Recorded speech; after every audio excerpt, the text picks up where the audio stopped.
There's a lot of talk about this today for sure. UCP leader Jason Kenney was on Charles Adler's radio show last night, and he continued to defend candidate Mark Smith after his comments about same-sex love at a sermon 6 years ago. Smith represents the UCP in Drayton Valley-Devon. Now, Kenney was hard-pressed on the issue by Adler. He says he found the sermon offensive, but defended Smith's track record as a legislator. Danielle Smith from Global News Radio 770 CHQR joins us now to continue this conversation, which you will also be doing on your show this morning. There's a lot to unpack here for sure. Yeah, and I think part of the problem with the argument that Jason is making is that there are other counter arguments to suggest that Mark Smith hasn't actually changed his mind.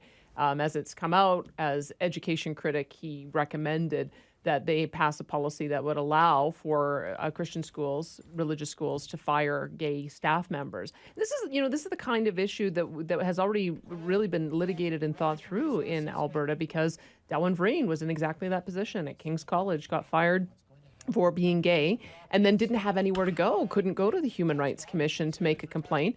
As a result, got written into the legislation was changed. So we've been having this debate in Alberta since 1998.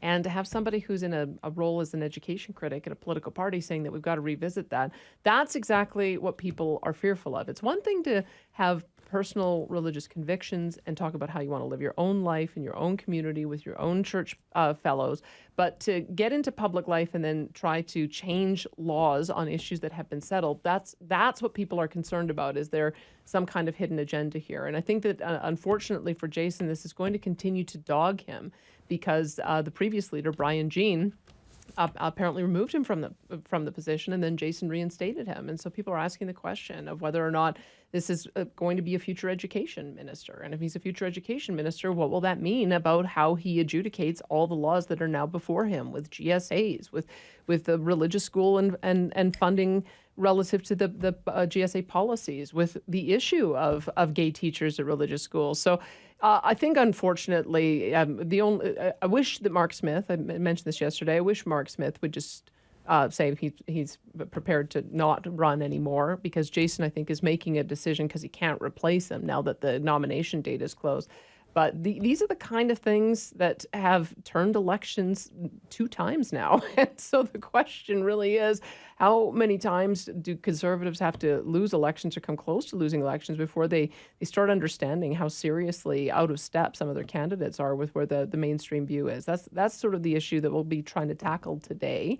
And also try to turn the tables as well. I mean, we're certainly spending a lot of time looking at the UCP candidates, and yet Anne McGrath ran as a communist in 1984. Why isn't that an issue when you look at the history of the Communist Party and the devastation that they have caused around the planet? That nobody seems to be raising a peep about that. So there is some issue about whether or not there's undue attention on UCP candidates and no attention at all on some of the more extreme candidates in the NDP. So we'll try to balance that out. Yeah, and that's definitely a fair statement there. But I do have a question, because you would know about this more than I would.